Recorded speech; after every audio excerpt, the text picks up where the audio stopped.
আবার মনে হয় আমরা ক্লাস শুরু করি। বিসমিল্লাহির রহমানির রহিম। আশা করি আপনারা সকলে ভালো আছেন এবং আহ, রমজানের ঈদের আগে এটি আমাদের লাস্ট ক্লাস এবং আমাদের এই সেমিস্টারের এটা আসলে দ্বিতীয় ক্লাস। অনলাইনে নিশ্চয়ই আপনারা ইতিপূর্বে বিভিন্ন ট্রেনিং সেশন বা ক্লাস বা ইত্যাদিতে অংশগ্রহণ করেছেন। আহ, আমি এক্সপেক্ট করব যে আপনারা লাইভলি পার্টিসিপেট করবেন ডিসকাশনে। কখনো যদি মনে হয় যে হ্যান্ড রেজ করবেন সেটাও করতে পারেন, অথবা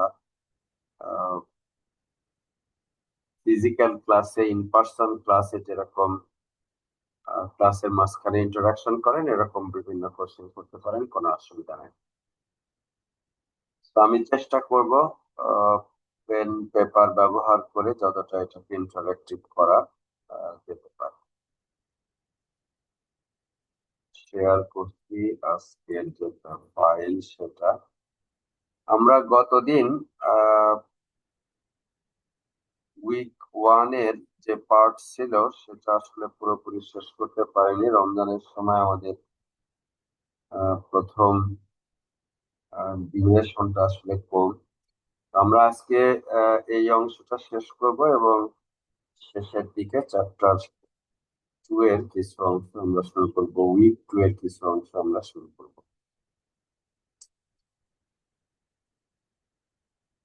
আমি যদি একটু রিউইন্ড করি ফার্স্টে, আমরা গতদিন এই দুইটা স্লাইডে আমরা আলোচনা করেছিলাম ওয়েব এবং এইচটিটিপি। সেটা আর একটু রিপিট করে তারপরে আমি অংশে যাব। আমি আলোচনা করতেছিলাম যে প্রতিটা ওয়েবসাইটের কন্টেন্ট আসলে it's an array of objects.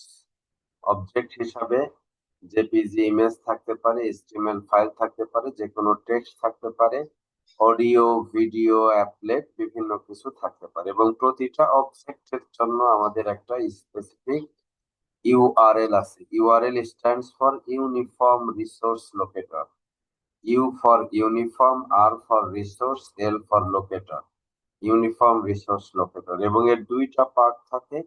একটা হলো host part, that means name of that particular computer domain. আর একটা হলো এর একটা পাথ, ডাইরেক্ট কোন ডিরেক্টরির আন্ডারে কোন পার্টিকুলার অবজেক্ট এখানে আছে সেইটা অ্যাড্রেস এখানে বা নির্ধারণ করা হয়। তো আমরা যখন এইচটিটিপি এই হাইপার টেক্সট ট্রান্সফার প্রোটোকল দিয়ে ডেটা সার্ভার মেশিন থেকে ক্লায়েন্ট মেশিনে ট্রান্সফার করব, বা ক্লায়েন্ট মেশিন সার্ভার মেশিন থেকে ডাউনলোড করবে, তখন আসলে এই একটা একটা করে করে এই অবজেক্ট আসলে ট্রান্সফার হবে। এই অবজেক্ট টেক্সট হতে পারে, এই অবজেক্ট যে কোনো ইমেজ হতে পারে, অডিও ভিডিও হাইপারলিংক সহ অ্যাপলেট সহ বিভিন্ন কিছু হতে পারে। এখানে রিলেশনশিপ আসলে দুইটা, একটা হলো ক্লায়েন্ট আর একটা হলো সার্ভার। এই ক্লায়েন্ট এবং সার্ভারের মধ্যে যে প্রোটোকলটা কাজ করবে সেটাকে আমরা বলতেছি এইচটিটিপি প্রোটোকল, এবং সার্ভার সাইডেও আলাদা প্রোটোকল কাজ করবে, সেটাও আমরা কিছুক্ষণ পরে দেখব। এবং এই প্রোটোকলের মাধ্যমে আসলে ক্লায়েন্ট মেশিন থেকে সার্ভার সাইডে এইচটিটিপি রিকোয়েস্ট পাঠানো হবে, তার রেসপন্ড আকারে আসলে অবজেক্ট গুলি ক্লায়েন্ট থেকে সার্ভার থেকে রিকোয়েস্টের ভিত্তিতে সার্ভার থেকে ক্লায়েন্টে এইচটিটিপি রেসপন্স আকারে ওই অবজেক্ট গুলি ট্রান্সফার। একটা পিসিতে ফায়ারফক্স ব্রাউজার চলতেছে আজকাল। আমরা গুগল ক্রোম প্রচুর পরিমাণে আমরা ব্যবহার করি। গুগল ক্রোম চলতে পারে, আরো অনেক ধরনের ব্রাউজার আছে, এগুলি যে কোনো একটা এই পার্টিকুলার সার্ভার সাইডে চলতে পারে। এরপরে যেটা সেটা হলো আইফোন থেকে যদি এরকম রিকোয়েস্ট যায় সেখানেও রেসপন্স আসবে, এখানে সাফারি ব্রাউজার চলছে। বাট এইচটিটিপি সার্ভার যেটা সেটা অ্যাপাসি হলো most well known HTTP server, অ্যাপাসি web server. এবং এই HTTP সার্ভারগুলি কনফিগার করার জন্য অ্যাপাচি সার্ভার হিউজলি ব্যবহৃত হয়ে থাকে এবং server site will always be ready to receive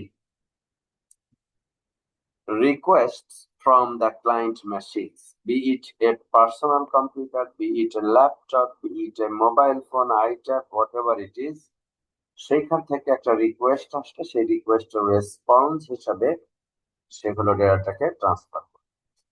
এবং আমরা জানি যে এইচটিটিপি একটা অ্যাপ্লিকেশন লেয়ার প্রোটোকল। এই অ্যাপ্লিকেশন লেয়ার প্রোটোকল ট্রান্সপোর্ট লেয়ারের যে প্রোটোকলের উপরে দাঁড় করিয়ে এটা মানে মানে যে প্রোটোকলের উপরে দাঁড়িয়ে আছে সেটা হলো TCP, transmission control protocol.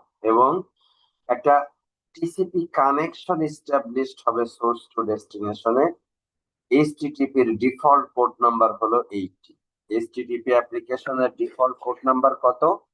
HTTP অ্যাপ্লিকেশনের ডিফল্ট পোর্ট নাম্বার হলো 80 এবং সে টিসিপি কানেকশন ক্লায়েন্ট থেকে আসার পরে সেটা সে রিসিভ করবে সার্ভার সাইড এবং একটা logical connection in between the sender and receiver তৈরি হবে। ওই কানেকশনের উপর দিয়েই অবজেক্ট গুলি ট্রান্সফার হবে। অবজেক্ট গুলি যখন ট্রান্সফার করা হয়ে গেল তখন সেই টিসিপি কানেকশনটা ক্লোজ হয়ে যাবে। এই হলো এইচটিটিপির কাজ। এবং এইচটিটিপি কে আমরা বলে থাকি একটা স্টেটলেস প্রোটোকল। কেন? এইচটিটিপি সার্ভার ক্লায়েন্ট কে কোন ক্লায়েন্ট কতগুলি রিকোয়েস্ট এক্সিকিউট করা হয়েছে এর কোনো ডেটা সে স্টোর করে না, কোনো স্টেট সে স্টোর করে না।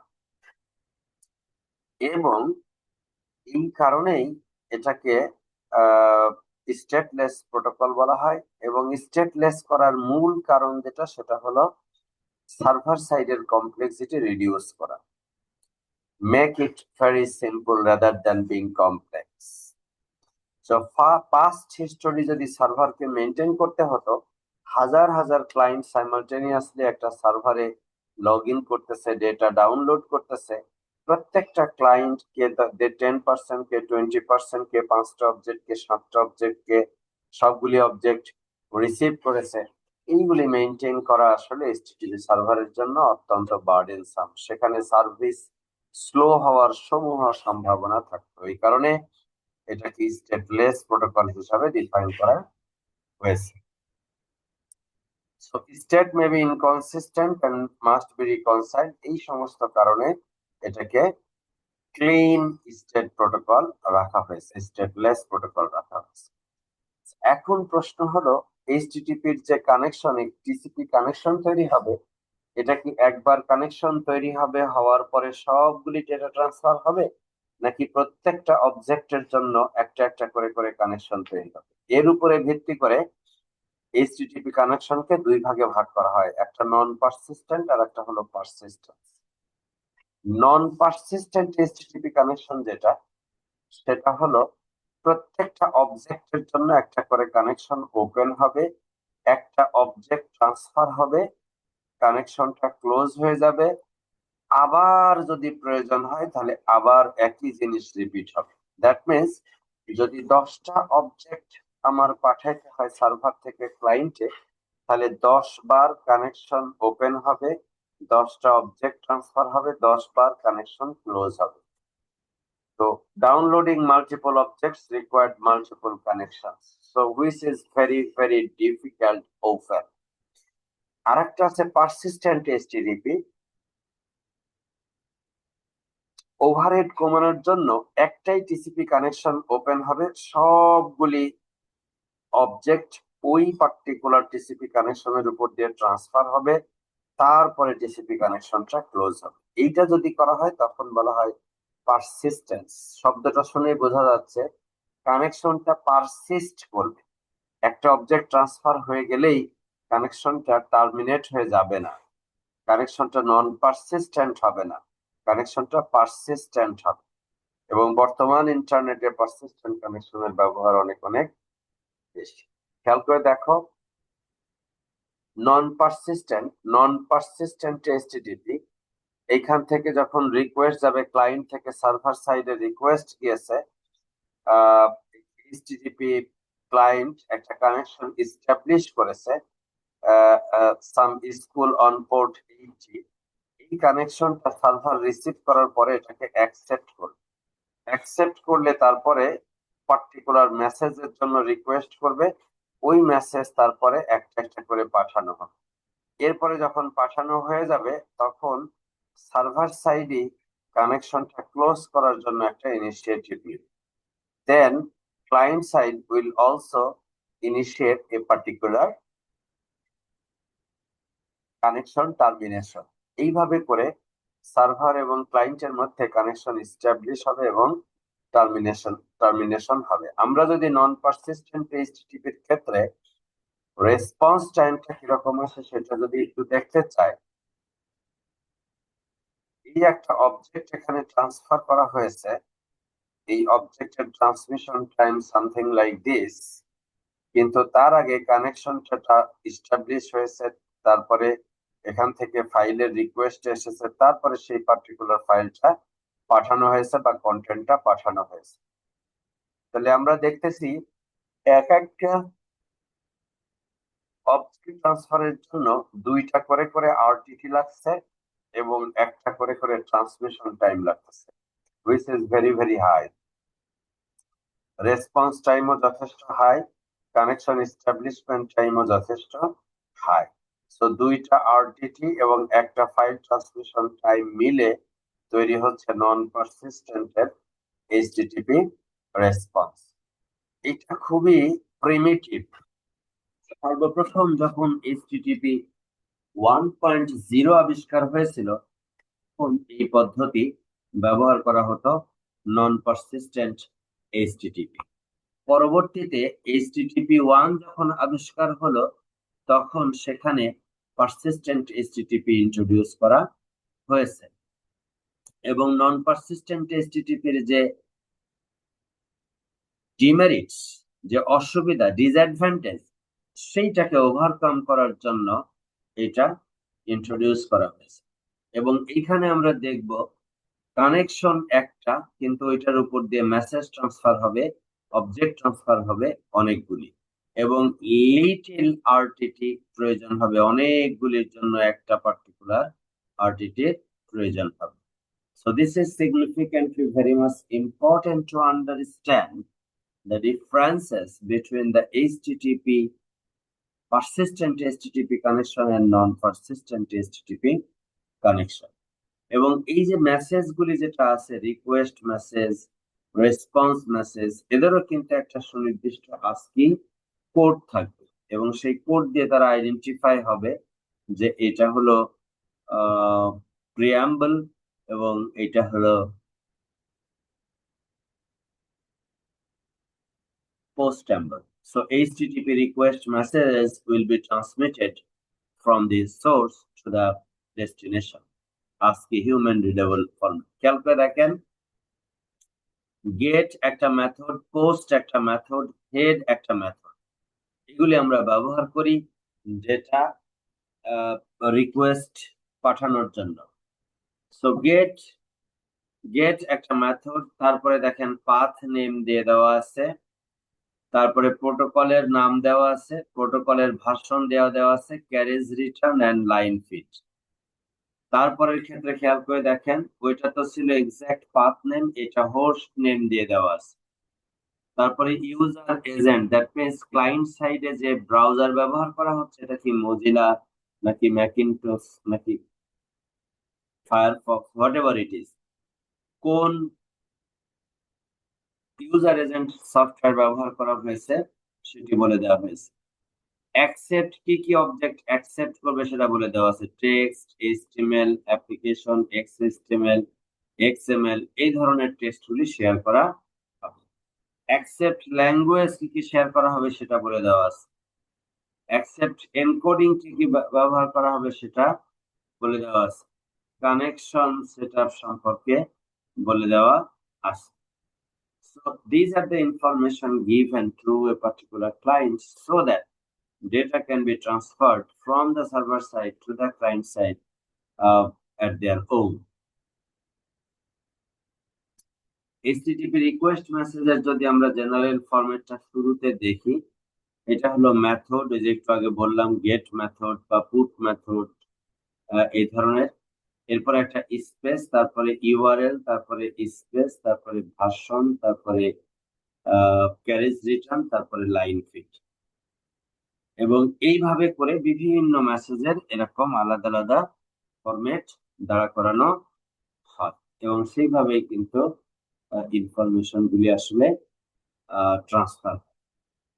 এবং এইখানে আমরা দেখব হেডার ফিল্ড নেম, এটা গুরুত্বপূর্ণ। বিভিন্ন প্রোটোকলের ভার্সনগুলি কিছুক্ষণ ভার্সনগুলি যখন আমরা দেখব তখন এই হেডার ফিল্ড নেম গুলি আমাদের কাছে পরিষ্কার হবে এবং সেইগুলি যখন আমরা ল্যাবরেটরিতে ইমপ্লিমেন্ট করব তখন আরো পরিষ্কার ভাবে বোঝা যাবে। এবং value, carriage return, line feed যতগুলি এরকম আছে সবগুলির জন্য আলাদা আলাদা করে ইমবেড করে দেন একটা এন্টায়ার বডি হিসাবে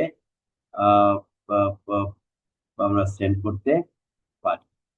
So this is how data can be sent from the source to the destination devices. Means here the server side, from the server side, data will be transported to the Korean side. Data will be transported from the client side. So this will be the corresponding transferring method of the system. আরেকটা method আছে, খেয়াল করে দেখেন, post method. একটু আগে get method বলতেছিলাম, এরকম post method. যে সমস্ত ওয়েবসাইটে ইনপুট ফর্ম থাকে, সিভি থাকে, নাম ধাম, এনআইডি ইত্যাদি ইনফরমেশন থাকে, তারপর আমরা সাবমিট বাটনে ক্লিক করি। যেটা পোস্ট মেথড এখানে ব্যবহার করা হয় কোনো ওয়েবসাইটের পেজ থেকে ডেটা যদি সার্ভার সাইডে আমরা আপলোড হিসাবে পোস্ট করতে চাই। আর গেট মেথড হলো সার্ভার সাইড থেকে ডেটা যদি আমরা ক্লায়েন্ট সাইডে সেন্ড করতে চাই। সো এর স্ট্রাকচার হলো গেট মেথডের ওই পার্টিকুলার ডোমেনের নাম লিখতে হবে, তারপরে পার্টিকুলার পাথ নেম লিখতে হবে। So that will help us to transfer data from the server side to the client side. Head method, this is requesting the header only information of the URL to be transferred from the source to the destination. একইভাবে put মেথডও আমরা client side থেকে server সাইডে যদি আমরা কোনো file upload করতে চাই attachment হিসাবে, তাহলে এই পুট মেথড ব্যবহার করা হয়ে থাকে।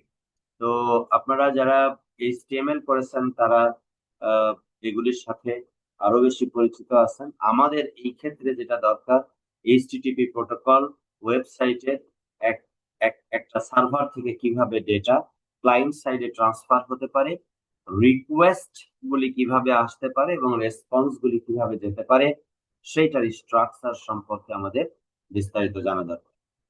একইভাবে খেয়াল করে দেখেন, সার্ভার থেকে যখন রেসপন্স পাঠাবে তখন কিন্তু আরো বিস্তারিত ইনফরমেশন তাকে পাঠাইতে হবে। প্রোটোকলের নাম, এরপরে ভার্সন, মেসেজ 200 হলো ওকে মেসেজ, এছাড়া অনেকগুলি মেসেজ আছে। এবং হেডার লাইনস এর স্ট্রাকচার গুলি দেখেন, খুব গুরুত্বপূর্ণ।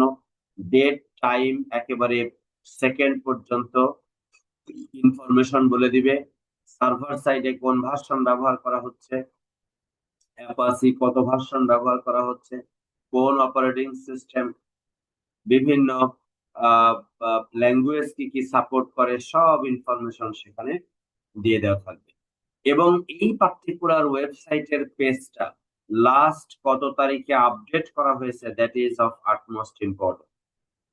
এবং এর সাথে কি ল্যাঙ্গুয়েজ অ্যাকসেপ্ট করবে, এক একটা কন্টেন্টের লেন্থ কত বাইট হবে, সেই বাইট ম্যাক্সিমাম বাইটের সংখ্যা কত হবে সেটা বলে দিচ্ছে। আপনারা জানেন ইথারনেট প্যাকেটের টিপিক্যাল সাইজ হলো 1500 বাইট, কিন্তু অ্যাজ হাই অ্যাজ এত বাইট পর্যন্ত একটা HTTP রেসপন্স ফাইলের মধ্যে থাকতে পারে। কন্টেন্টের টাইপ সম্পর্কে টেক্সট, বা ইমেজ ইত্যাদি সম্পর্কেও বলে দিবে। So the status line is significantly important to understand the type of information that has been sent from the server to the client machine. আগে আমি স্ট্যাটাস কোড 200 বলতেছিলাম। 200টা হলো ওকে মেসেজের জন্য। আপনারা প্রায়শই ওয়েবসাইট খুঁজতে গিয়ে এরকম হয়তোবা মেসেজ পেয়ে থাকেন, নট ফাউন্ড, এটা 404, moved permanently from one location to another location, that is 301, bad request, that means ওই জায়গায় কোনো অবজেক্ট ওই নামেই নাই, তাহলে হলো 400। আর যদি এইচটিটিপি ভার্সন সাপোর্ট না করে থাকে তাহলে 505। এই সমস্ত ইনফরমেশন গুলি সে শেয়ার করে। এখন প্রশ্ন হলো, আমরা তো শিখেছি একটু আগে যে এইচটিটিপি হলো স্টেটলেস প্রোটোকল, যে সার্ভার সাইডে ক্লায়েন্টের কোনো হিস্টোরিক্যাল ইনফরমেশন, কতগুলি অবজেক্ট ডাউনলোড করেছে, কি পরিমাণ বাকি আছে, বা কিভাবে সে ডাউনলোড করেছে, এই জাতীয় কোনো ইনফরমেশন সার্ভার সাইড স্টোর করে না। কিন্তু একটা বিশেষ প্রয়োজনে কুকিজ ব্যবহার করা হয়। ই কমার্স সাইট সহ বিভিন্ন important real time service provide করে এই ধরনের ওয়েবসাইটের ক্লায়েন্টের হিস্টোরিক্যাল বিহেভিয়ার স্টোর করে রাখার জন্য। যেরকম আপনারা নিশ্চয়ই ব্যবহার করেছেন অ্যামাজন, আলিবাবা, বাংলাদেশের দারাজ সহ বিভিন্ন ই কমার্স ওয়েবসাইট। সেখানে যদি এই সপ্তাহে আপনি ব্রাউজ করে বিভিন্ন ইলেকট্রনিক প্রোডাক্ট খুঁজেন, আগামী সপ্তাহে যদি আপনি আবার লগ ইন করেন amazon.com-এ, তাহলে দেখবেন আপনার ফিডে নতুন নতুন এই এক সপ্তাহের মধ্যে কি কি ইলেকট্রনিক প্রোডাক্ট এসেছে সেইগুলি সামনে চলে আসছে। আমি যদি এক সপ্তাহের আগে অ্যামাজনে ঢুকে কিছু ধরেন স্পোর্টস আইটেম দেখলাম, খুঁজলাম কিছু স্পোর্টস আইটেম, আমি যদি এক সপ্তাহ পরে, 3 দিন পরে, 5 দিন পরে যদি আবার অ্যামাজনে ঢুকি, তাহলে আমাকে এই কয়দিনের মধ্যে যে সমস্ত স্পোর্টস এর নিত্য নতুন আধুনিক প্রোডাক্ট এসেছে সেইগুলির অ্যাডভার্টাইজমেন্ট আমার সামনে চলে আসবে, পপ আপ উইন্ডোতে এগুলি চলে আসবে। এই যে হিস্টোরিক্যাল বিহেভিয়ার, এইটা প্রয়োজন হয় সো দ্যাট ফোকাসড মার্কেটিং যেন করা যায়, যার যেটা প্রয়োজন তার সামনে সেই প্রোডাক্ট সমূহ যেন তুলে ধরা যায়। একইভাবে আমি amazon.com-এ ঢুকে যদি একবার লগ ইন করে 2টা ইলেকট্রনিক প্রোডাক্ট কিনলাম, একটা প্রসাধনী সামগ্রী কিনলাম, একটা স্পোর্টস আইটেম কিনলাম, একটা ক্লথ আইটেম কিনলাম, এরকম যদি করতে চাই তাহলে একবারে তো সবগুলি সিলেক্ট করতে পারবো না। প্রথমটা, তারপরেরটা, তারপরেরটা, এরকম করে করে এরকম আমাদের শপিং মলে গেলে যেরকম আমরা একটা কার্ট নেই, কার্ট নিয়ে সেটার মধ্যে আগোরা, স্বপ্ন বা এই ধরনের চেন শপিং মলে গেলে আমরা বিভিন্ন আইটেম নিয়ে একবারে চেক আউট করি, এইখানেও ই কমার্স সাইটেও এরকম কার্ট নিয়ে আপনি বিভিন্ন আইটেম নিয়ে লাস্টে একবারে চেক আউট করতে পারেন। এই যে আপনাকে মনে রেখেছে কোন কোন আইটেম আপনি সিলেক্ট করেছেন এবং একটা একটা করে আইটেম আপনি সিলেক্ট করতেছেন, আপনার সাম আপ বিল ভ্যালু ধীরে ধীরে বৃদ্ধি পাচ্ছে, এই কাজটাও কুকিজ দিয়ে করা হয়। So cookies will help to understand a relationship in between the client and the server so that individual customers can be remembered and their databases can be saved at the server side, and some of the lucrative, intelligent, important real-time services can be provided to the customers. আমি যদি একটা example দিয়ে বলি, এই যে data record আবার update করলো, data record এইভাবে করে সে বারবার বারবার আপডেট করতে থাকবে। আমরা কোনো ধরনের মাল্টি স্টেপ এক্সচেঞ্জের প্রয়োজন নাই, এইখানে বর্ণনা দিয়ে না, ছবি দিয়ে বোঝার চেষ্টা। ছবি দেখলেই আগের পৃষ্ঠাগুলির যেটা বর্ণনা সেটাই সেখানে লেখা আছে। খেয়াল করে দেখেন, এই ক্লায়েন্ট ছবিতে দেখাচ্ছে, এই বেটা আগের সপ্তাহে অলরেডি ইবেতে লগ ইন করছিল। ইবে থেকে সে একটা অলরেডি আইডি নাম্বার পেয়ে গেছে। এই ক্লায়েন্ট থেকে ধরেন এই সপ্তাহে এখন অ্যামাজন সার্ভারে সে একটা রিকোয়েস্ট পাঠায়। অ্যামাজন সার্ভার দেখলো যে এই বেটা নতুন, এই কাস্টমার নতুন, সঙ্গে সঙ্গে সে তার ডেটাবেজে একটা নতুন এন্ট্রি ডেটাবেজ ক্রিয়েট করে ফেলবে। ক্রিয়েট করে ওর একটা আইডি দিবে। ওই আইডিটা এখন সার্ভার ক্লায়েন্টকে পাঠিয়ে দিবে, হ্যাঁ তোমাকে আমি অ্যাকসেপ্ট করলাম, তোমার নতুন আইডি এত, এখন থেকে তুমি যত যোগাযোগ আমার সাথে করবা এই নতুন আইডি দিয়ে যোগাযোগ, হেডারের মধ্যে এই আইডি নাম্বারটা তুমি আমাকে পাঠিয়ে দিবে। এখন থেকে যখন তার সাথে যোগাযোগ করতেছে তখন আইডি নাম্বার দিয়ে দিচ্ছে, আর নতুন করে তাকে ওই আইডি ক্রিয়েট করতে হচ্ছে না। এখন সে ডেটাবেজে দেখবে আগে থেকেই আছে, অ্যাক্সেস দিয়ে দিবে, রেসপন্স দিয়ে দিবে, ফাইল চাইলে ফাইল দিবে, অবজেক্ট চাইলে অবজেক্ট দিবে, যা কিছু আসছে সেগুলি সে কার্ডে রাখলে কার্ড দিবে, হোয়াট এভার ইট ইজ এগুলি সে ইনস্টল করতে থাকে। প্রশ্ন হলো, তাহলে কি কেবলমাত্র সার্ভার সাইডে ডেটাবেজে এটা মেনটেন করা হয়, নাকি ক্লায়েন্ট সাইডেও কিছু মেনটেন করা হয়? কেউ একজন বলেন তো, ক্লায়েন্ট সাইডে কোনো ক্লায়েন্ট সাইটে কি কোনো এই ধরনের ইনফরমেশন স্টোরিং এর কোনো অপরচুনিটি ব্রাউজারে তো স্যার হওয়ার কথা না। স্যার ক্লায়েন্ট সাইডে কুকি স্টোর করে এবং টাইম টু টাইম যখন সার্ভার কোথায় স্যার স্টোর করে, কোথায় স্টোর করে? তো স্যার সার্ভার সাইটে স্টোর হবে না? না না, সঞ্জীব পরে বলেন, ফরহাদ বলেন প্রথমে। স্যার কুকিজ আপনি বলেছেন যে ক্লায়েন্ট সাইডেও স্টোর করে, কোথায় স্টোর করে? স্যার ব্রাউজার নর্মালি তার কুকি স্টোরেজের জন্য ডিফল্ট ডাইরেক্টরি আছে যেখানে এনক্রিপ্টেড ফরম্যাটে কুকিগুলো স্টোর করে থাকে। এক্সেলেন্ট। এবং এইটা ব্রাউজার ডিপেন্ডেন্ট।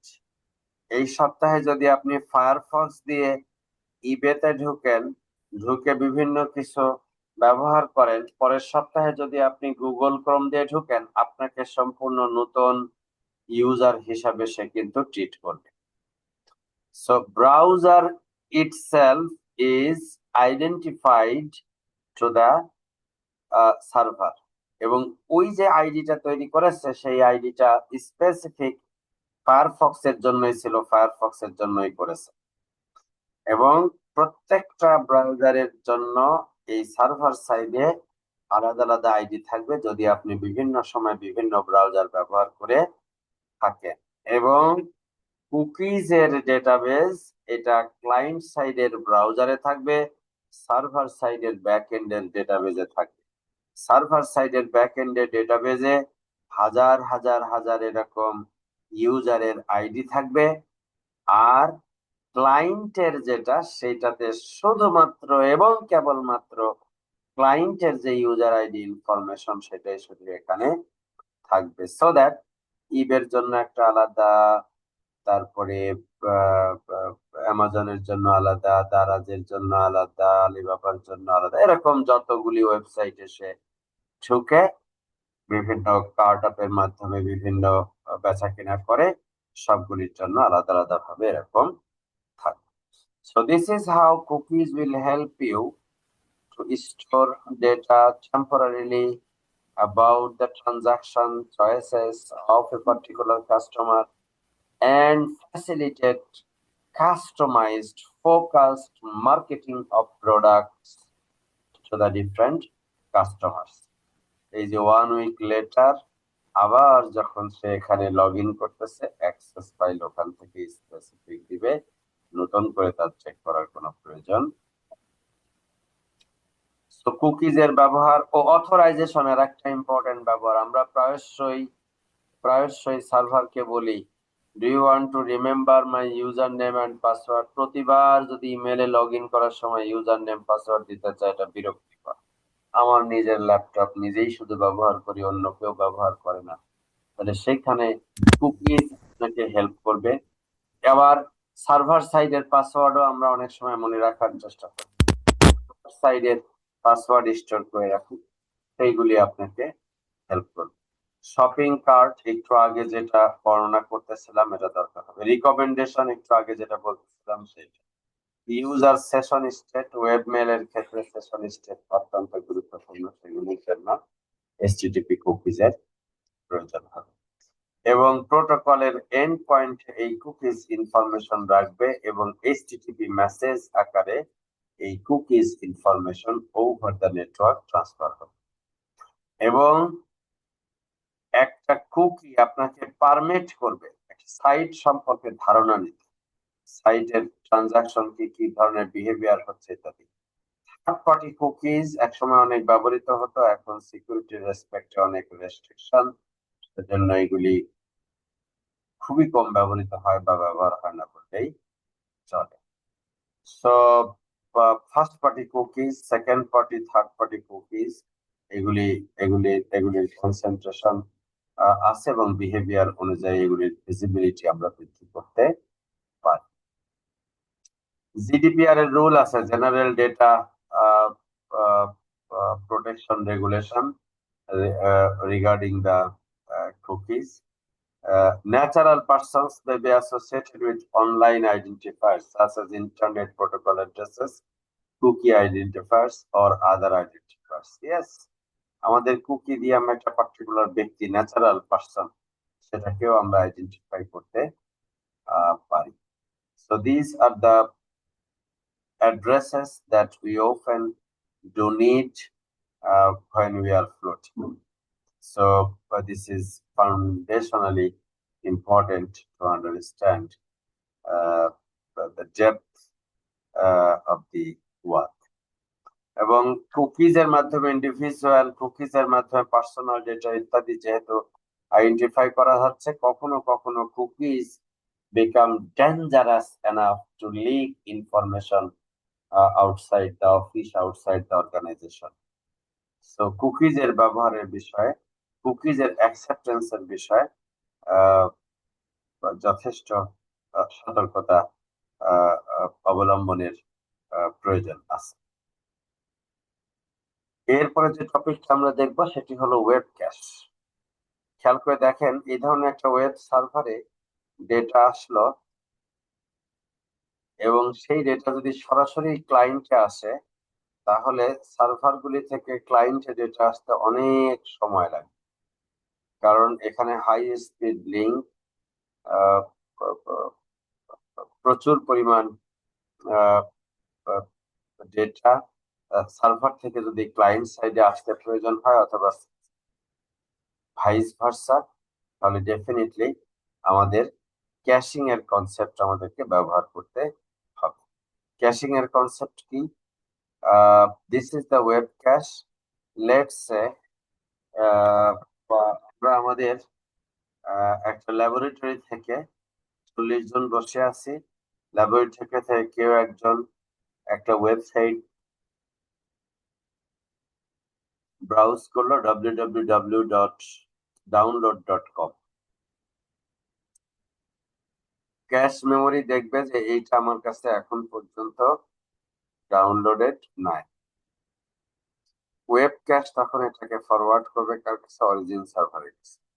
অরিজিন সার্ভার দেখবে যে এটা আমার কাছে আছে, তখন অরিজিন সার্ভার এটার একটা কপি সে এই ওয়েব সার্ভার ম্যানেজার যিনি আছেন, অ্যানালিস্ট যিনি আছেন, তার কাছে এটা চলে যাবে। এবং ওয়েব ক্যাশ পরবর্তী ইউজার, এই ক্লায়েন্ট যখন এটাকে আবার অ্যাক্সেস করতে যাবে, তখন দেখবে যে আপডেটেড ফাইল কন্টেন্ট ক্যাশে রয়ে গেছে, ক্যাশ থেকেই দিয়ে দিবে। So it can significantly reduce the data communication cost as well as data communication delay. Significantly reduce data communication cost and data communication delay. এবং এটা কিভাবে? খুবই সহজ। ওই পার্টিকুলার অবজেক্ট যদি এখানে না থাকে, সার্ভারের কাছে চেয়ে পাঠাবে, সার্ভার পাঠায় দিল, তারপর এখানে পাঠাবে, এবং অবজেক্টের একটা কপি কিন্তু এখানে স্টোর করে রেখেছে।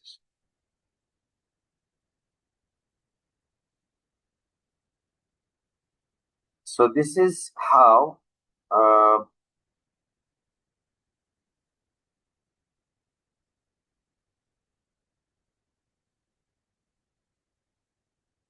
objects can be stored into the web cache temporarily and can be delivered to the client machine later on. এই এটাকে প্রক্সি সার্ভারও বলা হয়ে থাকে।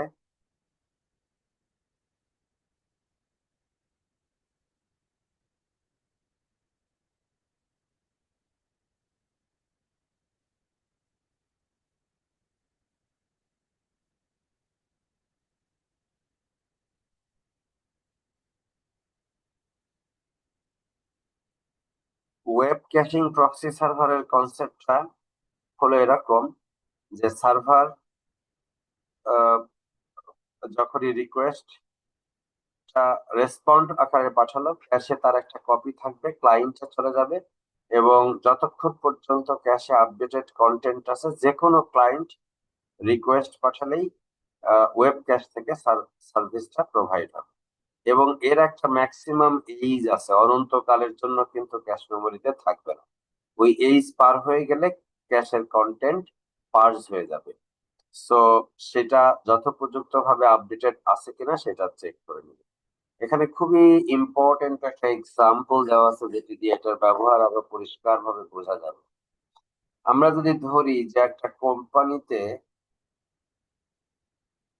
কয়েকশো কম্পিউটার আছে, 1 Gbps লোকাল এরিয়া নেটওয়ার্কে কানেক্টেড আছে, ভেরি হাই স্পিড, কিন্তু ওই কোম্পানিটা ইন্টারনেটের সাথে কানেক্টেড ভেরি লেস ব্যান্ডউইথ।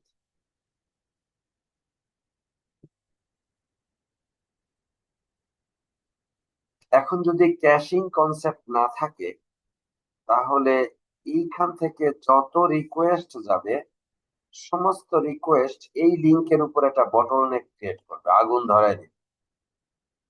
যে স্পিড তো অনেক অনেক কম, এখান থেকে গিগাবিটের রিকোয়েস্ট আসতেছে, অথচ এখানে স্পিড অনেক কম, ফলে এই সার্ভিসটা পাবে না, ডিসস্যাটিসফ্যাকশন গ্রো করতে থাকে।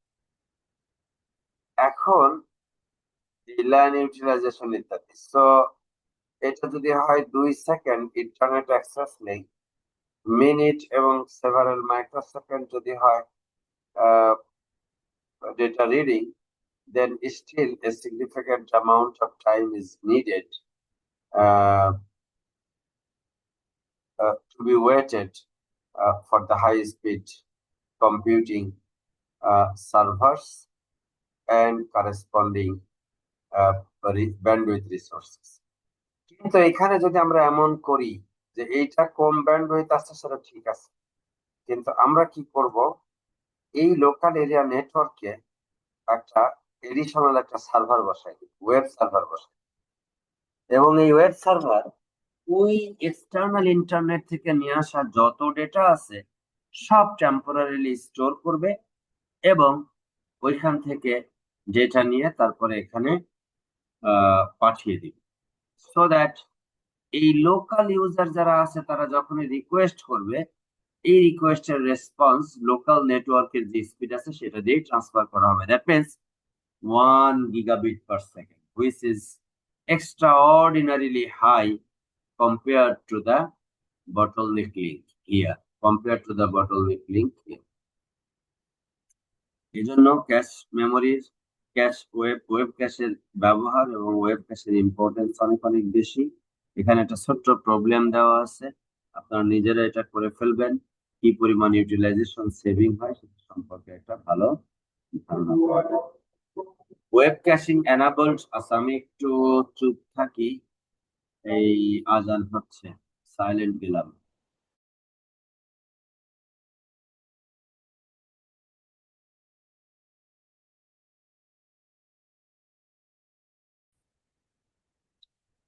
এখন আমরা এই পরের অংশ যেটা আমাদের উইক 2 তে, এই উইকে যেটা পড়ার কথা সেটা আমরা শুরু করছি।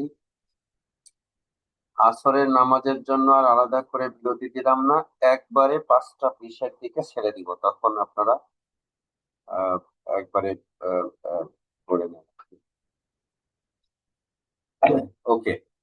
আমাদের এই চ্যাপ্টারে যে কন্টেন্ট আছে সেটা হলো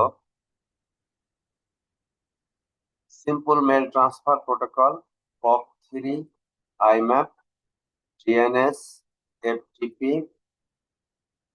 BitTorrent এবং মাল্টিমিডিয়া ড্যাশ। আজকে আমরা এই চ্যাপ্টার শেষ করতে পারবো না, আমরা শুরুর দিকের কিছু অংশ আমরা পড়ি। আপনারা জানেন সিম্পল মেল ট্রান্সফার প্রোটোকল এটা one of the most highly used application layer protocol, and many security holes are associated with this SMTP protocol. Similarly, security holes are associated with HTTP protocols. তো আমরা এখানে আহ, আহ, যেটা করব সেটি হলো foundation of SMTP protocol and how it works, এবং এর header, structure, content কিভাবে কাজ করে সেইটা যদি আমরা পুঙ্খানুপুঙ্খভাবে জানতে পারি, তাহলে এইটা কিভাবে ইন্ট্রুডার দ্বারা অ্যাটাক হয় এবং কিভাবে প্রোঅ্যাক্টিভ প্রোটেকশন মেকানিজম সেখানে এস্টাবলিশ করা যায় সেটা সম্পর্কেও আমরা পরিষ্কার ধারণা তৈরি করতে পারবো। তো আপনারা জানেন যে যে কোনো ইমেল প্রোটোকলের তিনটা মেজর কম্পোনেন্ট। একটা হলো ইউজার এজেন্ট, যেটার মাধ্যমে আমরা আসলে ইমেলটা লিখি এবং পড়ি, ড্রাফট করি, এডিট করি ইত্যাদি। দ্বিতীয় হলো মেল সার্ভার, যার মাধ্যমে হলো আমরা ডেটা এক জায়গা থেকে আরেক জায়গায় পাঠাই। এবং তৃতীয়টা হলো protocol, simple mail transfer protocol, যেটা মূলত আসলে engine of the email transfer system, simple mail transfer protocol. এই এসএমটিপি প্রোটোকলের মাধ্যমেই এক সার্ভার আর এক সার্ভারের কাছে ইমেলটা পাঠিয়ে দেয়। আমি যে সার্ভারের সাথে কানেক্টেড সেই সার্ভারে ইমেল এসে ইনবক্সে জমা থাকে। তারপরে সেখান থেকে আমি একটা ক্লায়েন্ট সফটওয়্যার দিয়ে সার্ভারে লগ ইন করলে সেখান থেকে আমি ইমেলগুলি ডাউনলোড করতে পারি। আর যখন পাঠানো হয় তখন আউটবক্সের থাকবে, আউটবক্সের ডেটাগুলি তখন একটা একটা করে মেল সার্ভার, ডেস্টিনেশন ইমেল সার্ভারের কাছে পাঠিয়ে দিবে। সো মেল ইউজার এজেন্ট মানে হলো মেল রিডার, কম্পোজ করার জন্য, এডিট করার জন্য, রিড করার জন্য ব্যবহৃত হবে। আউটলুক, আইফোন মেল ক্লায়েন্ট, এগুলি হলো মোর ইম্পর্টেন্ট। বর্তমান সময়ে আমরা ব্রাউজার সমূহ এইচটিটিপি প্রোটোকল ব্যবহার করে আসলে ইমেলকে রিড করতেছি এবং ট্রান্সফার করতেছি। খুব কম মানুষে এখন এই আউটলুক, ইউডোরা মেল, আইফোনের মেল ক্লায়েন্ট এগুলি ব্যবহার করে। আর আউটগোয়িং মেসেজ লিংক এবং ইউজার মেল বক্স এগুলি তো প্রত্যেকটা সার্ভার সাইডে থাকে। মেল সার্ভার গুলি ডেফিনেটলি মেল বক্সের মধ্যে মেলের কন্টেন্ট থাকবে এবং মেসেজ কিউ এর মধ্যে আউটগোয়িং মেসেজ গুলি থাকবে, ক্লায়েন্ট থেকে সার্ভারে পাঠিয়ে। এইখানে ইন্টারেস্টিং ফ্যাক্ট হলো এই ইমেল সার্ভার গুলি কখনো কখনো ক্লায়েন্ট, কখনো কখনো সার্ভার হিসাবে ব্যবহৃত হয়। কিরকম? যে এই ইমেল সার্ভার থেকে 10টা ইমেল এখানে যাওয়া দরকার, পাঠানো দরকার। তখন এই ইমেল সার্ভারটা কি করবে? একটা টিসিপি কানেকশন এস্টাবলিশ করবে এই ডেস্টিনেশন ইমেল সার্ভারের সাথে। সেই সময় ও হলো ক্লায়েন্ট আর ও হলো সার্ভার। ইমেলের এইচটিটিপি এর ক্ষেত্রে যেরকম পুল ওরিয়েন্টেড প্রোটোকল, দ্যাট মিনস আমি ক্লায়েন্ট থেকে সার্ভারকে রিকোয়েস্ট করতেছি তুমি আমার কাছে অমুক পেজের কন্টেন্ট গুলি পাঠাও, অবজেক্ট গুলি পাঠাও। এটা পুল ওরিয়েন্টেড প্রোটোকল। এসএমটিপি এর ক্ষেত্রে কিন্তু এটা পুশ ওরিয়েন্টেড প্রোটোকল। মিনস এক সার্ভারের কাছে ইমেল আছে আর এক সার্ভারের কাছে সে ডেটা পুশ করে দিবে, পাঠায় দিবে, একটা লিংক ক্রিয়েট করবে, করে ডেটা ওখানে পাঠায় দিবে। So it is pushing data towards another server. So this is how data is being transmitted from the sender side to the receiver side. খেয়াল করে দেখেন এখানে ঘটনাটা কিভাবে ঘটবে। HTTP এর ক্ষেত্রে যেরকম ডিফল্ট পোর্ট নাম্বার বলছিলাম 80, SMTP এর ডিফল্ট পোর্ট নাম্বার হলো 25, এবং এই SMTP সার্ভার ক্লায়েন্ট মেশিন হিসেবে কাজ করবে, একটা কানেকশন এস্টাবলিশ করবে, টিসিপি কানেকশন এস্টাবলিশ হয়ে গেলে পরে এরপরে তারা ডেটা ট্রান্সফার করা শুরু করে। এই দেখেন এখানে থ্রি ওয়ে হ্যান্ডশেকিং মেকানিজম। 1, সে তখন সার্ভার ওকে মেসেজ পাঠালো, হ্যালোর অ্যান্সার পাঠাইলো। সো 3 ওয়ে হ্যান্ডশেকিং হইলে পরেই message transfer, SMTP content transfer শুরু হবে, এবং তারপরে হলো কানেকশন ক্লোজ হলো। এবং এসএমটিপির কন্টেন্ট পাঠানোর জন্য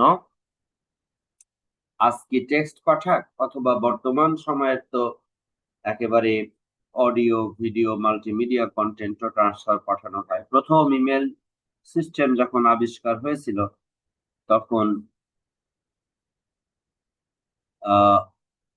আজকে টেক্সট শুধুমাত্র ট্রান্সফার করা যেত, কোনো এই সমস্ত ফাইলের অ্যাটাচমেন্ট, অডিও, ভিডিও, ইমেজ ইত্যাদি ট্রান্সফার করা যেত না। শুধুমাত্র এবং কেবলমাত্র আজকে টেক্সট মেসেজ বা টেক্সট ইনফরমেশন ট্রান্সফার করা যেত। সেইখানে ট্রান্সফারের ক্ষেত্রে যে বিষয়গুলি এখানে ইম্পর্টেন্ট সেটি হলো establishment of connection and termination of connection.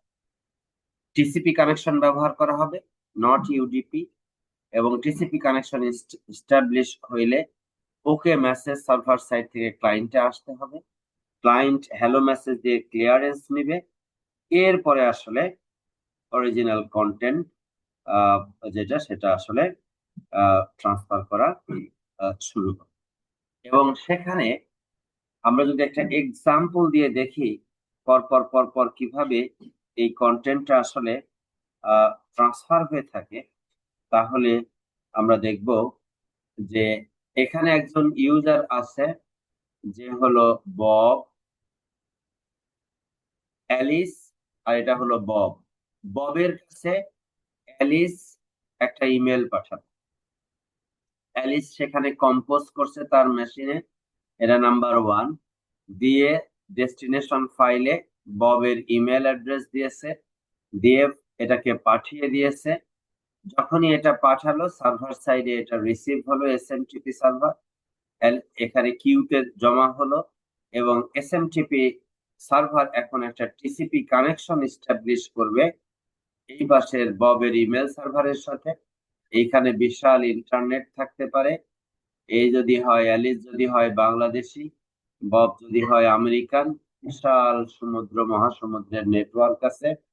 Data পাঠানো হয়ে গেছে, একটা ক্লায়েন্ট এস্টাবলিশ হবে, ক্লায়েন্ট থেকে সার্ভারে একটা কানেকশন এস্টাবলিশ হবে, এই কানেকশনের উপর দিয়ে মেসেজগুলি একটার পর একটা ট্রান্সফার হবে, হয়ে ওর মেল বক্সে জমা হবে, এবং সেই মেল বক্স থেকে যখন বব এই সার্ভারে লগ ইন করবে তখন সে ডেটাটাকে রিড করতে পারবে। তাহলে এখানে এসএমটিপি সার্ভার, এখানে পপ, এখানে আইম্যাপ, সবগুলি এখানে কাজে লাগে। আমরা এইচটিটিপি হলো দেখে এসেছি পুল ওরিয়েন্টেড প্রোটোকল, এসএমটিপি হলো পুশ ওরিয়েন্টেড প্রোটোকল, একটু আগে আমরা বলতেছিলাম, এবং both request response interaction status কোডের মাধ্যমে ডেটা ট্রান্সফার করে থাকি। এইচটিটিপির ক্ষেত্রে প্রতিটা ইনক্যাপসুলেটেড মেসেজ রেসপন্স আকারে যাবে, এসএমটিপির ক্ষেত্রে মাল্টিপল অবজেক্ট একটা মেসেজের পার্ট হিসাবে যেতে পারে, মাল্টিপল অবজেক্ট সাইমালটেনিয়াসলি মেসেজের পার্ট হিসাবে যেতে পারে। এবং এসএমটিপির ক্ষেত্রে অলওয়েজ পারসিস্টেন্ট কানেকশন ব্যবহার করা হবে। একটু আগে আমরা দুই রকমের কানেকশন পড়ে আসছিলাম, একটা হলো পারসিস্টেন্ট কানেকশন, একটা হলো non persistent connection. Persistent connection ব্যবহার করা হবে এবং 7 bit ASCII code, carrier line field, carriage return তো ব্যবহার করা হবে। এগুলি সবই ট্র্যাডিশনাল সিস্টেমস। এটার আরএফসি একটা নাম্বার আছে 5321 এবং পরবর্তীতে 7231 এর মাধ্যমে এটি আরো এনহ্যান্স করা হয়েছে। সিনট্যাক্স, সিমান্টিক্স এগুলি 2822 তে ডিফাইন করা হয়েছে। এবং এসএমটিপির ক্ষেত্রে আমরা হেডারের মধ্যে to field, from field, to ফিল্ডের মধ্যে 3 রকমের আছে, সিসি বিসিসি আছে টু ছাড়াও, যার কাছে পাঠাচ্ছি, তারপরে কার্বন কপি পাঠাচ্ছি, ব্লাইন্ড কার্বন কপি পাঠাচ্ছি, এগুলি আমরা ব্যবহার করে থাকি। এবং কমান্ড দিয়ে যদি ব্যবহার করি তাহলে SMTP mail, from, receive, to, এই সমস্ত কমান্ড আমাদের ব্যবহার করতে হয়। এরপরে ব্ল্যাঙ্ক লাইন দিয়ে body, that means original font. এখানে খেয়াল করে দেখেন 220 এটা হলো clearance message, okay message, server side থেকে আসতেছে। কোন সার্ভার? এসএমটিপির সার্ভার। এসএমটিপির আর একটা মেশিন ক্লায়েন্ট হিসাবে কাজ করতেছে, হ্যালো ক্রিপস.fr।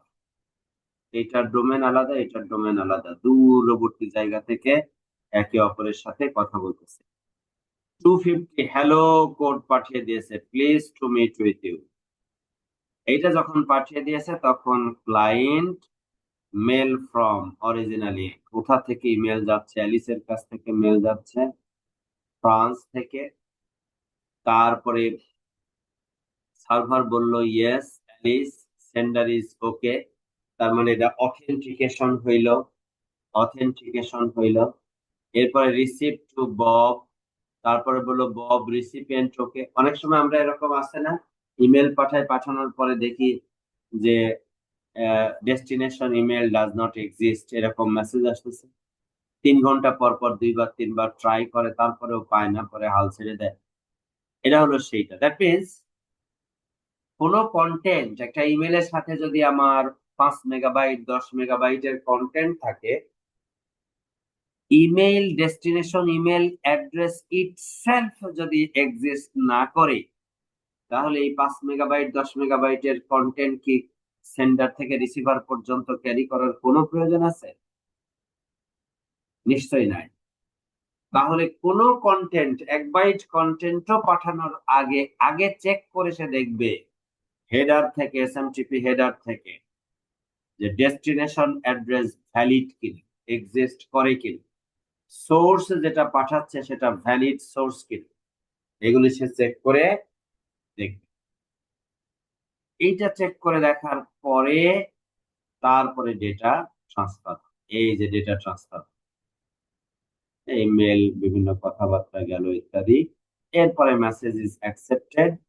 এরপরে হলো 221 মানে হলো connection being quit, close, connection close. আমরা যদি কুইট কমান্ড লিখি লিনাক্স ইউনিক্স মেশিনে, তাহলে এটা সে এই কাজ করবে।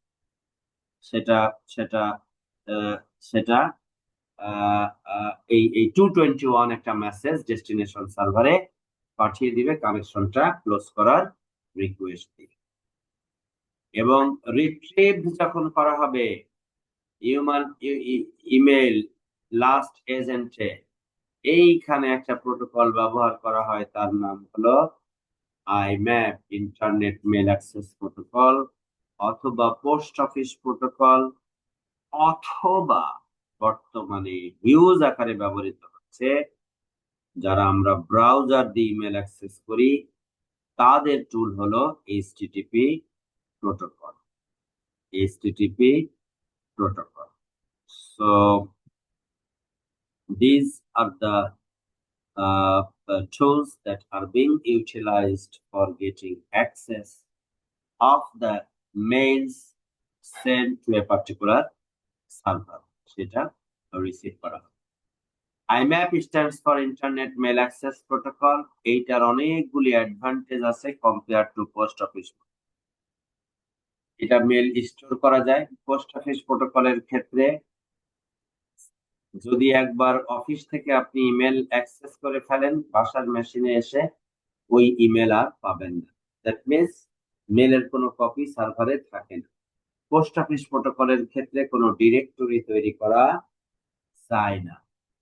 আর আইম্যাপ প্রোটোকল দিয়ে ব্যবহার করলে ইন্ডিভিজুয়াল ডিরেক্টরি তৈরি করা যায়, সেইখানে বিভিন্ন সোর্স থেকে আসা ইমেল গুলিকে ডিরেক্ট করা যায়, বিভিন্ন ফোল্ডার তৈরি করা যায়, এবং বাসা থেকে ব্যবহার করেন বা অফিস থেকে বা যেখান থেকে পৃথিবীর যে কর্নার থেকে ব্যবহার করেন কেন, a copy of the email is always being kept at the server side so that you can easily retrieve all emails either already read or not read from anywhere at any time. We call it ubiquitous access to email inbox for all users, irrespective of time and location. So these are the significant benefits that are being received from the IMAP protocol. Typically, SMTP এর বেশ কতগুলি known threat আছে, unauthorized access of the email and the data associated with the emails. Email spam, it's another very important threat. Phishing attack of the email is another important threat. Phishing করার সময় যেরকম কেঁচো দিয়ে বা বিভিন্ন food দিয়ে মাছ দিয়ে ধোকা দেওয়া হয়, ঠিক ওরকম মাঝখানে কেউ ভুল পরিচয় দিয়ে মাস্ক পরে লেজিটিমেট ইউজার সেজে যদি ইমেল এক্সেস করে, তাহলে কনফিডেন্সিয়াল ইনফরমেশন অন্য মানুষের কাছে চলে যেতে পারে। So these are the facts that are being associated with SMTP. Malware attack আছে, DOS attack আছে, and there are some methods that we can use. SPT না হয়ে এটা TP হবে। Okay. So these are being used for additional access to the system resources. So that are being used. SSL ব্যবহার করা হয়, end-to-end encryption ব্যবহার করা হয়, MIME ব্যবহার করা হয়, Pretty Good Privacy PGP protocol ব্যবহার করা হয়। এগুলি নেটওয়ার্ক সিকিউরিটি কোর্সে আপনারা বিস্তারিত। আমি আজকে FTP-টা একটু দেখাই দিয়ে আজকের ক্লাস শেষ করব। FTP, as you know, FTP stands for File Transfer Protocol. এবং এই ক্ষেত্রে ক্লায়েন্ট এবং সার্ভার উভয় সাইডেই তাদের নিজস্ব ফাইল সিস্টেম থাকবে, সেই অনুযায়ী ইনফরমেশন স্টোর হবে, এবং মূলত ক্লায়েন্ট এবং সার্ভারের কন্ট্রোল কমিউনিকেশনের জন্য একটা চ্যানেল এস্টাবলিশ করা হয় এবং ডেটা ট্রান্সফারের জন্য আরেকটা চ্যানেল এস্টাবলিশ করা হয়। সো ডাবল চ্যানেলে তারা কাজ করে। RFC 959 এটা হলো তার আর পোর্ট নাম্বার হলো 20। Unfortunately, one port number is not enough, another is 20 for control connection and 21 for data connection. Control connection, 21 for control connection and 20 for data transfer connection. প্রশ্ন হলো, কেন আলাদা আলাদা কানেকশন প্রয়োজন? HTTP যেরকম ছিল স্টেটলেস প্রোটোকল, FTP কিন্তু stateful protocol.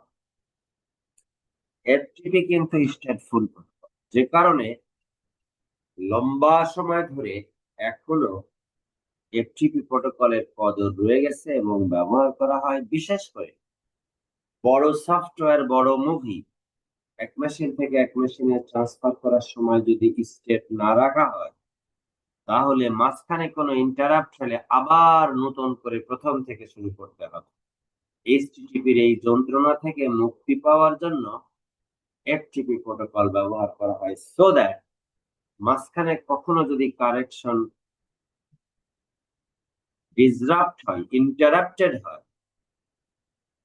ওইটা রিজিউম যখন করবে তখন যেন রিমেইনিং অংশ শুধুমাত্র ট্রান্সফার করা সম্ভব হয় এবং ওইটা আগেরটার সাথে পরেরটা যেন লিঙ্কিং করা অ্যাপ্রোপ্রিয়েটলি সম্ভব হয়। সেই ম্যানেজমেন্ট প্রসেস এফটিপি প্রোটোকলের মধ্যে, ইন্টেলিজেন্স এফটিপি প্রোটোকলের মধ্যে সংযুক্ত করা হয়েছে। এবং সার্ভার ওপেন হওয়া মাত্রই টিসিপি কানেকশন এস্টাবলিশ হবে এবং আউট অফ ব্যান্ড কন্ট্রোল কানেকশনে স্টেট ইনফরমেশন এবং ডেটা ইনফরমেশন ট্রান্সফার। কন্ট্রোল কানেকশনের 2 স্টেপ, পোর্ট নাম্বার 21 এ স্টেপ হবে সার্ভার থেকে ক্লায়েন্ট, ক্লায়েন্ট থেকে server. Data connection port number 20 তে ক্লায়েন্ট থেকে সার্ভার এবং সার্ভার থেকে client. Active connection will be opened for transferring data from the client side to the server side or vice versa. এবং এফটিপির ক্ষেত্রে বিভিন্ন ধরনের ইউজার আছে। এফটিপির ক্ষেত্রে বিভিন্ন ধরনের ইউজার আছে। কেউ কেউ আপলোড করতে পারবে, কেউ কেউ শুধুমাত্র ভিউ করতে পারবে, ডাউনলোড করতে পারবে, আপলোড করতে পারবে না। কেউ কেউ নতুন কন্টেন্ট আপলোড করতে পারবে কিন্তু এক্সিস্টিং কন্টেন্ট কোনো সেন্স মডিফাই করতে পারবে। আবার কেউ কেউ আপলোডও করতে পারবে, চেঞ্জ মডিফাইও করতে পারবে, কিন্তু ডিলিট করতে পারবে না। এক্সিস্টিং কোনো কন্টেন্ট ডিরেক্টরি থেকে ডিলিট করতে পারবে। আর কারো কারো মাস্টার পারফরমেন্স থাকবে, অ্যাক্সেস থাকবে, যারা ডিলিট, ক্রিয়েশন, আপডেট সহ, ভিউ সহ সকল ফ্যাসিলিটিস তাদের থাকবে। এই ছিল হলো আজকের ক্লাসের কন্টেন্ট। আমার মনে হয় আহ আহ, আজকে আমরা এখানে শেষ করতে পারি। আমরা পরবর্তীতে বাকি কন্টেন্ট সমূহ করতে পারবো। কেউ কি এখানে কারো কোনো কোশ্চেন আছে?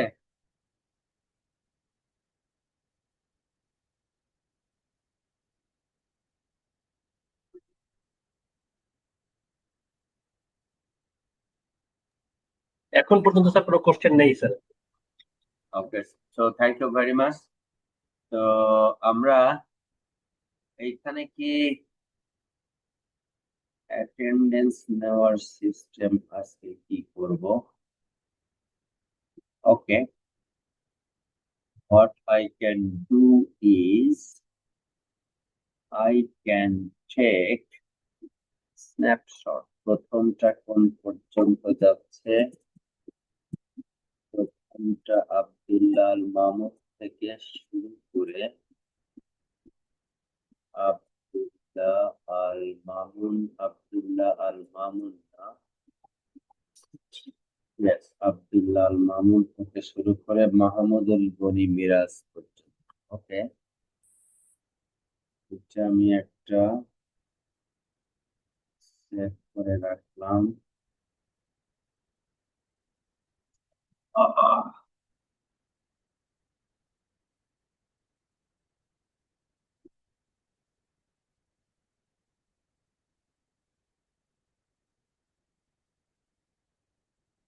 মিরাজ,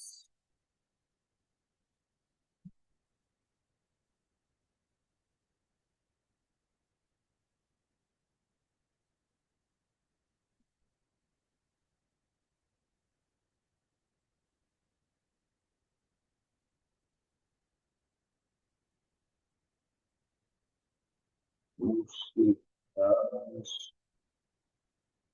এই পর্যন্ত ডান।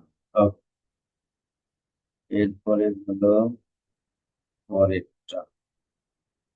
Print screen.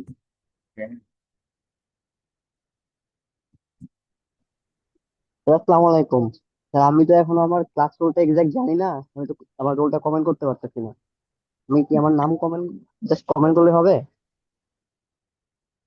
বলেন। স্যার আমার নাম হচ্ছে মাহমুদুল হাসান শোভন। না, এখানে আপনারা কি কমেন্ট টমেন্ট কোথাও লিখতেছেন? এগুলি লিখার কোনো দরকার নাই, এটা আমার দরকার নাই। কমেন্ট টমেন্ট এগুলি দিয়ে কাজ হবে না। আমি এই যে এখানে যারা জয়েন করেছেন পার্টিসিপেন্ট লিস্ট আমি আপলোড করে রাখছি। কথা বোঝেন নাই? পার্টিসিপেন্ট লিস্ট আমি আপলোড করে রাখতেছি, ওখান থেকে আমি দিয়ে দিব। স্যার অনেকে স্যার নিকনেম দিয়ে জয়েন করেছে, তো সেক্ষেত্রে স্যার আবার বলেন তো। স্যার অনেকে নিকনেম দিয়ে জয়েন করেছে। এটা একটু অসুবিধা হতে পারে, এটা একটু অসুবিধা হতে পারে। স্যার একবার রোল কল করলে কেমন হয়? আমরা স্পিকার অন করে ইয়েস স্যার বললাম। রোল কল করলে খারাপ হয় না। আচ্ছা, এখানে কি শহীদুর আছেন? না, শহীদুর নাই। ঠিক আছে। স্যার আমার আমার মনে হয় স্যার সবাই যদি সবার নেমগুলোর সাথে রোল নাম্বারটা লিখে দিত, আপনি স্ক্রিনশট নিলেই তখন ইজি এই আইডেন্টিফাই যে করতে পারবেন। আব্দুল্লাহ আল মামুন, হাসিবুল হাসান, মাকসুদুর রহমান, এরা যারা লিখে ফেলেছেন রোল নাম্বার, এরকম করে রোল নাম্বার লেখা থাকলে তাহলে আরো ভালো হতো। আমার মনে হয় কোনো অসুবিধা নাই। আহ আপনারা রেসপন্সিবল এনাফ। আমি ইয়ে করে রেখেছি, স্ক্রিন দিয়ে রেখেছি, মেসেজ থেকে আমি পুরোটা পেয়ে যাব। আপনারা একটু তাহলে আহ,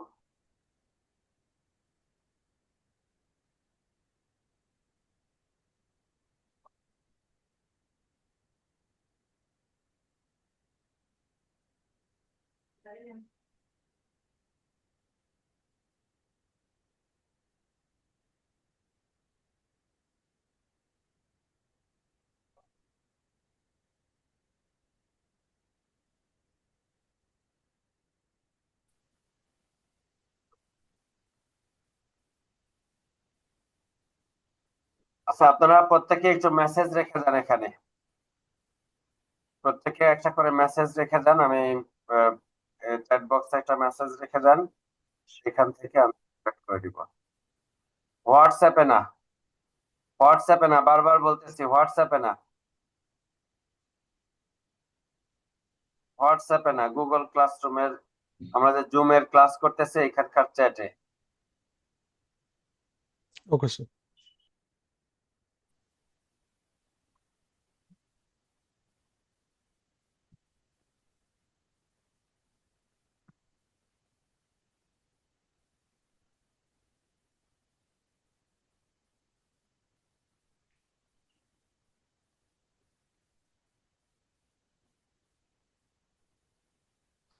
যারা আইডি দিয়ে ফেলেছেন তারা ছুটি নিতে পারেন, মিটিং থেকে লিভ করতে পারেন, কোনো অসুবিধা নেই। আসসালামু আলাইকুম স্যার।